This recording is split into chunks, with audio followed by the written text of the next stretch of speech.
అయితే ఇక్కడ గమనించాల్సింది, మాట్లాడుకోవాల్సింది ఇంకొకటి కూడా ఉంది.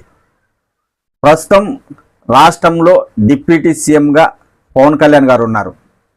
డిప్యూటీ సీఎం పదవి రాజ్యాంగబద్ధం కాదు. అందరితో పాటు ఆయన కూడా ఒక మంత్రి, అటవీ శాఖ, పంచాయతీరాజ్ శాఖ, ఆయన కూడా ఒక మంత్రినే. కాకపోతే ఇక్కడ పవన్ కళ్యాణ్ గారు రాష్ట్ర ముఖ్యమంత్రి అయినట్లు ప్రవర్తిస్తున్నారు అనే విమర్శలు కూడా వస్తున్నాయి.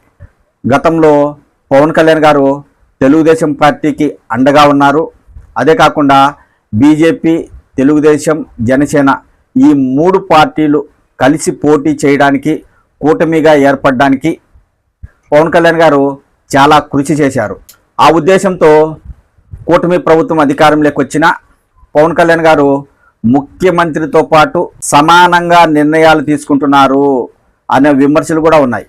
పవన్ కళ్యాణ్ గారు ఒక మంత్రి కాబట్టి ఆయన తన మంత్రి పదవికి సంబంధించిన విషయాల్లోనే జోక్యం చేసుకోవాలి. అలా కాకుండా ముఖ్యమంత్రి మాట్లాడవలసిన మాటలు కూడా ఆయనే మాట్లాడుతూ ఆయనే కొన్ని వ్యవహారాలలో స్వయంగా తలదూరుస్తున్నారు అని కూడా తెలుగుదేశం పార్టీలో చాలామంది చర్చించుకుంటున్నారు. ఎందుకంటే సినిమా ఇండస్ట్రీపై పవన్ కళ్యాణ్ గారు చాలా రకాలుగా మాట్లాడుతున్నారు.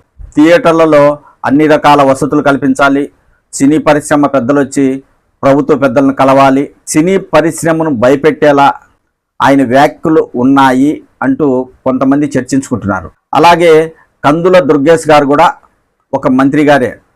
ఆయన కూడా ముఖ్యమంత్రి చంద్రబాబు గారి ఆదేశాలు లేకుండా ఏ నిర్ణయం తీసుకునేదానికి ఉండదు. అయితే కూటమి ప్రభుత్వంలో మాత్రం అందుకు విరుద్ధంగా ఉంది. పవన్ కళ్యాణ్ గారు ఏ నిర్ణయమైనా తీసుకుంటారు, ఎవరి మీద అయినా విమర్శలు చేస్తారు. ప్రభుత్వానికి సంబంధం లేకుండానే పవన్ కళ్యాణ్ గారే ముఖ్యమంత్రిగా వ్యవహరిస్తున్నారు అనే ప్రచారం అయితే జరుగుతుంది. ఇది కూటమి ప్రభుత్వానికి నష్టమా లాభమా అంటే భవిష్యత్తులో తెలుస్తుంది.